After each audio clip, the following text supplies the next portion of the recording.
Welcome to Module 2, Modernity Emerging, and this time I will regroup both the topic about critiquing the social order via rationalism and empirical investigation, and questions regarding the reorganizing of society on the basis of reason.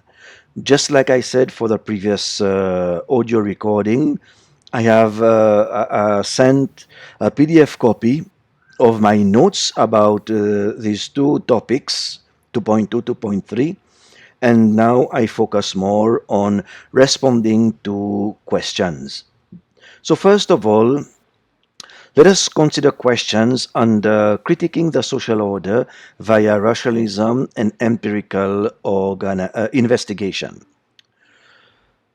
What is the difference between a philosophe, I pronounce it in French, and a modern day philosopher? Well, this is my take on what I've read.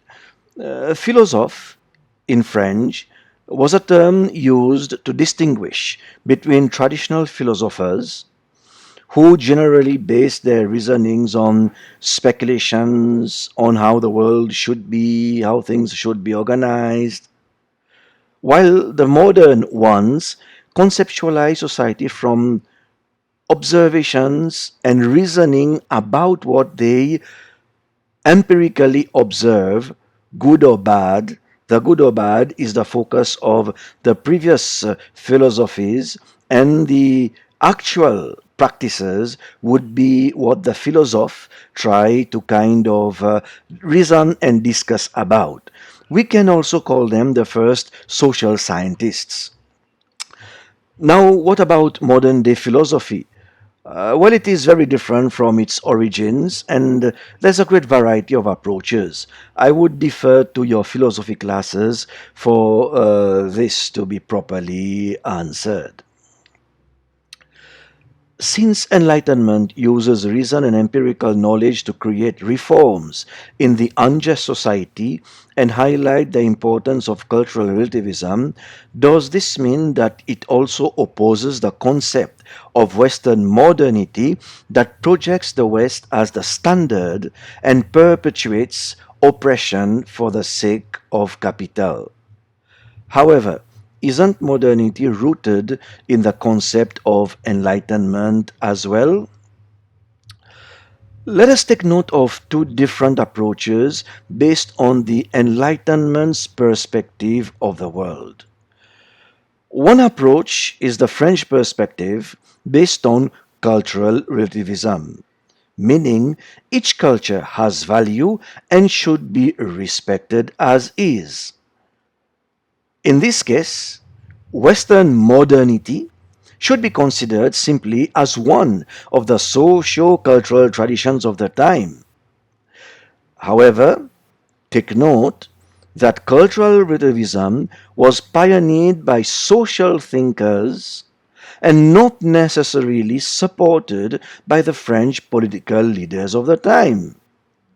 The French political leaders colonized African and Asian countries and did not practice cultural relativism.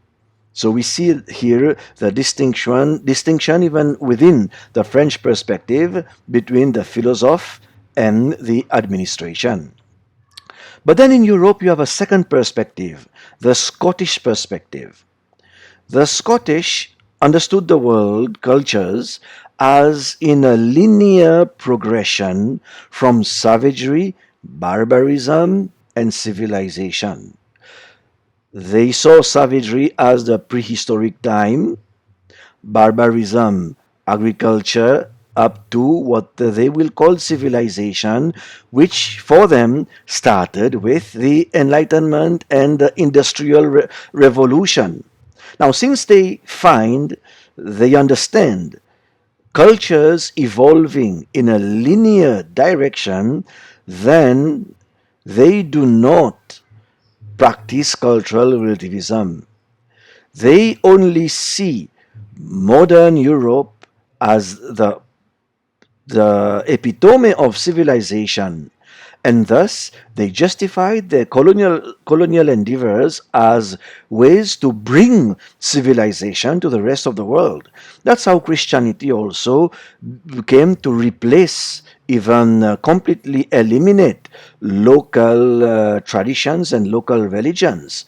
In other sense, Europe of the time, using this anthropological perspective, felt what they called the white man's burden, to bring the good to those who are still in the bad, to bring civilization to those who were still in the barbar state or being savages. Is there no standard of perfection from cultures to have a universally rational way of treating people? Then where does the intelligentsia derive their ideas for a morally correct way to treat people? Now let's be careful. All ideas and practices about social cultural beliefs and actions are created by humans. Let that be clear. Social relations are created by human beings or beings in the plural. In that case, different groups see things differently. This is the main difference between natural science and social science. So, can we really expect a standard of perfection from cultures? Maybe not. Just to reiterate, natural science searches for predictive natural laws. That's universal. Social science seeks to interpret the way that humans, in its variety, in its diversity, create cultural meanings. And these cultural meanings are not perfect because they are constantly also changing. So we are in this kind of dilemma. Intelligentsia should be taken in the plural. Each cultural group tries to find their own way of organizing society. But nowadays, and we will discuss this a bit more later on in our course, globalization is really transforming the way we feel and see things. You can refer to our module 1 when we discussed about modernity and other traditions. Please go back to notes and to recordings for additional information here. Let's move on to questions regarding the reorganizing of society on the basis of reason. How were universal human rights written? Did it have a scientific basis? And if so, how did they reach those rights? What are the philosophical foundations for morality behind the creation of the human rights? First of all, there's a problem about the Universal Declaration on Human Rights. Well, it was adopted by the General Assembly of the United Nations on December 10, 1948, and this was the result of experiences of the preceding world wars. It was highly Western in nature and sought to change social rules that deeply affected people previously. Even if countries of the world join, it was drafted by a European perspective of culture. Again, let me reiterate, all social organizations, including the Universal Declaration of Human Rights, are not based on physical science, but on a social agreement. And what appeared to be the best way to organize human society at that time. Can one person's right interfere with another person's rights? If that happens, do we honor both rights or prioritize one?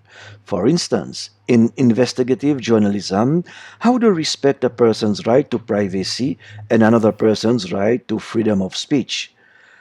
For us to save some time here, I want to refer you to the response to question 1 in module 1, at the topic 1.1 Modernity as Emergence of Subjectivity.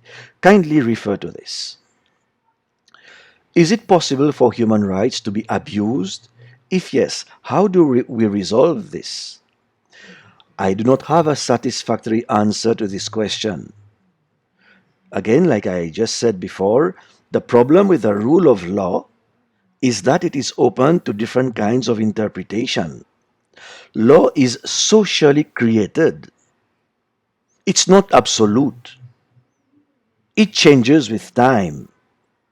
And in this sense, any law can be abused. It all depends if you have a good lawyer or not. The law by itself does not make decisions. People are the ones who create the law, interpret the law, change the law, or when it's in their favor, declare the law as absolute. That's why we have a lot of problems, not only in the Philippines, but in the whole world. Does the notion of universal human rights contradict cultural relativism?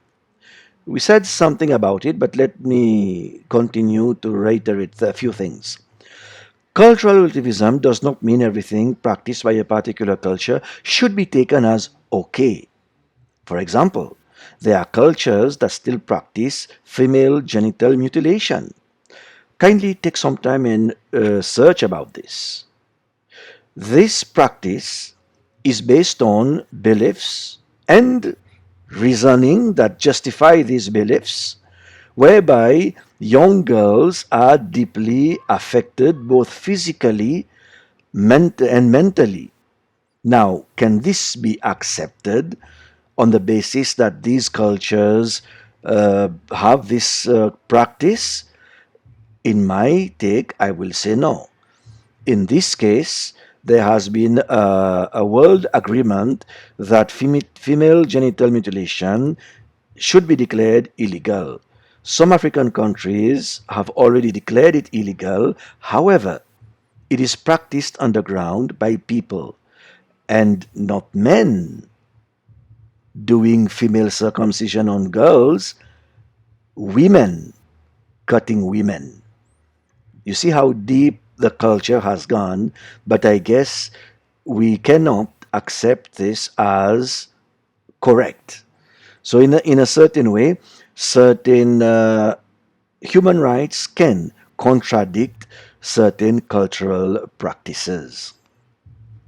However, in other less controversial matters, some countries do challenge certain principles of human rights, or maybe we should say the interpretations given by the Human Rights World Committee of these rights. Their challenge is that it is the West imposing its practices on the rest. So it can be challenged, and that's where cultural relativism, in that sense, challenges a universally declared human right statement. Did we ever really and truly exercise human rights for its true essence, that is, to create a society devoid of inequality? Or did it just become a weapon to better sharpen the line between the powerful and the marginalized? What are the philosophical foundations for morality behind the creation of the human rights? Well, look around us. What is truly happening? Why do we still have such high degree of inequality? My take on this is because modern Western laws protect capitalism as the best and only economic option. In other words, you are free to climb at the ladder. However, without capital, you stay right at the bottom. For example, in this current pandemic in the Philippines, several families can no longer afford to send their children to private schools. From a human right perspective, you will say they have the right, they are free to send their children to public schools or to private schools. However, capitalism in its system creates inequality, and this leads to some who are still able to go to private schools and some cannot. Is it possible for the UN to change and enforce human rights from just declaration to law? Well, there's conflict between the recognition of individual states as sovereign versus individual rights. If you declare a state to be sovereign in itself, then what about international interventions? Are they terrorist acts? A lot of countries no longer like to intervene in others' problems nowadays.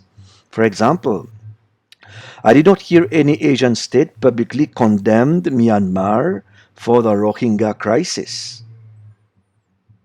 But from our perspective, can we call the Rohingya crisis a non issue of human rights?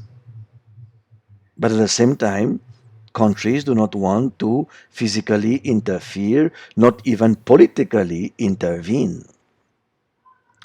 Will there ever be a real separation of church and state?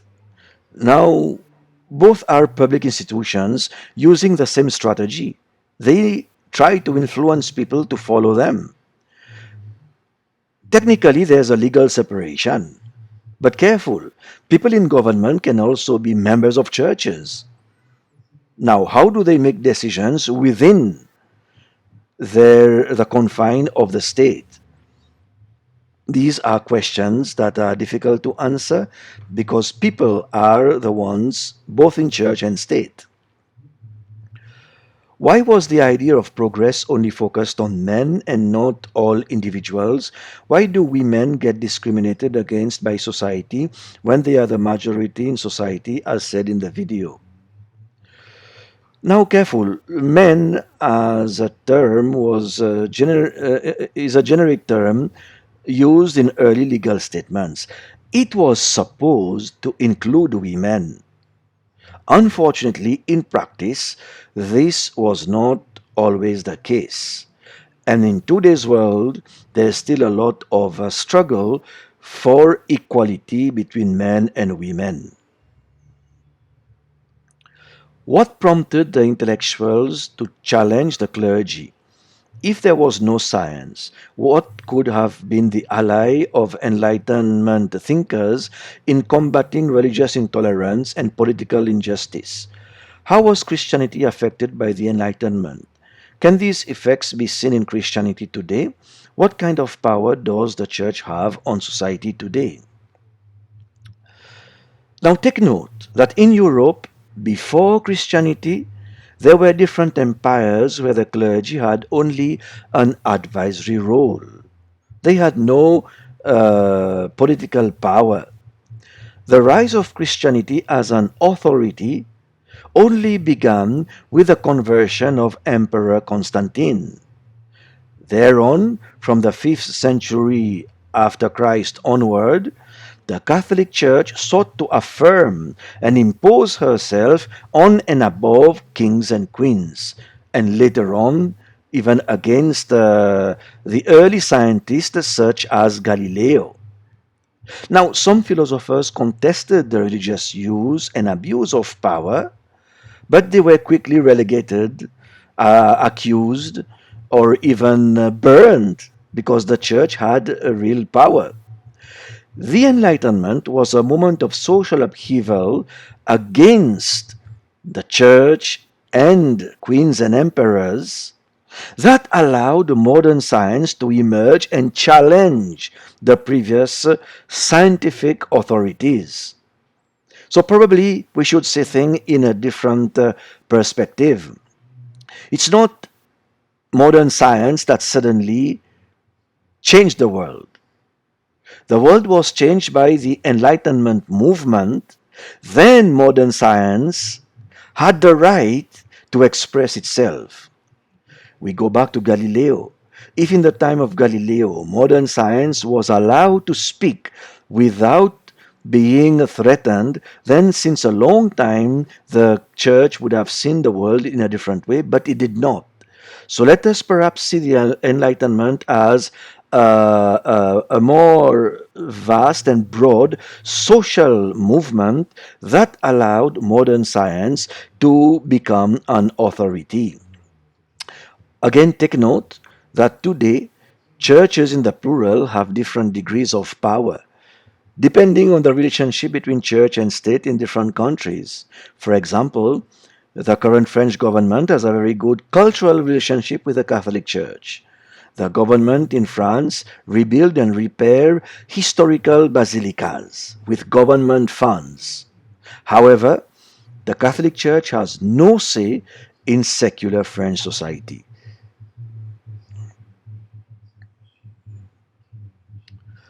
Why were costs evenly distributed among citizens when it was evident already at that time that inequalities were present among classes?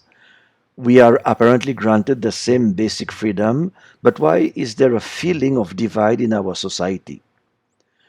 I start answering with my own questions. Who make laws? Who are the powerful influencers in society today? We can look at our own country in the Philippines as well as the global world. My take, neoliberal capitalism rules. All right? We are declared to be free. Look at, we call it the free market, right? Everything is free. We are all free. Now, some are free and happy, and unfortunately, some are free and hungry. Think about that. All right? We are free, human rights. But why is there such a divide? Let us discuss more about this in Module 3. How are civil liberties different from socio-political rights? Which is better? I don't think we can distinguish them to say one is better than the other. They are all socially created, and civil liberties include political rights in a certain way. Which rights are more important, individual or group rights? Think for a while and try to answer the following issue. What is more important, your individual liberty or taking care of your parents when they are old? Your personal ambition or social expectation that you give back to your parents? Take note. Homo sapiens are fundamentally social beings. We cannot exist without this trait. That's why in the whole process of evolution, pre-Homo sapiens, our ancestors, at a point in time disappeared because Homo sapiens were able to stick together in groups. Even up to now, you have groups of animals that hunt together, pack of wolves.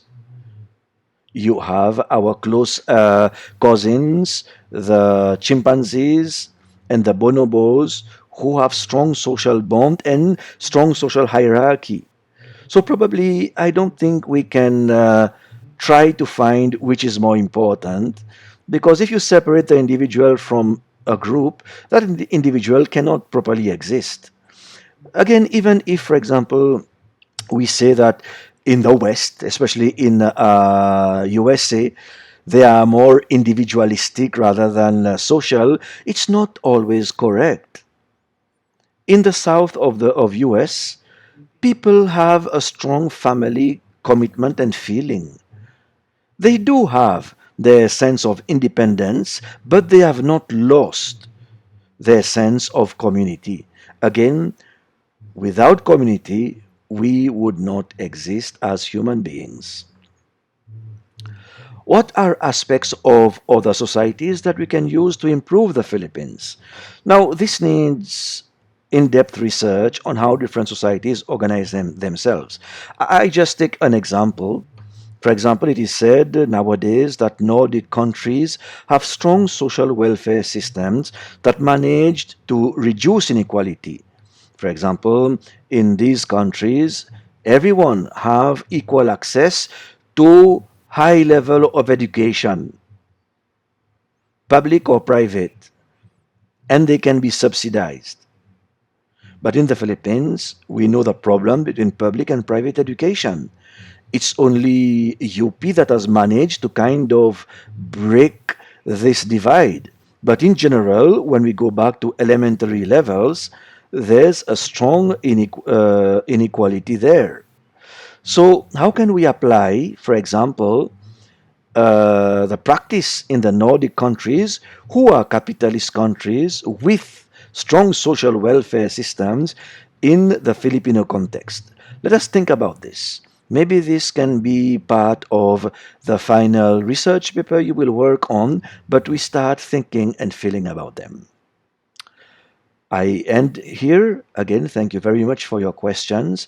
I hope I've brought some insights so that you can think and so that together we can move on. Thank you and all the best.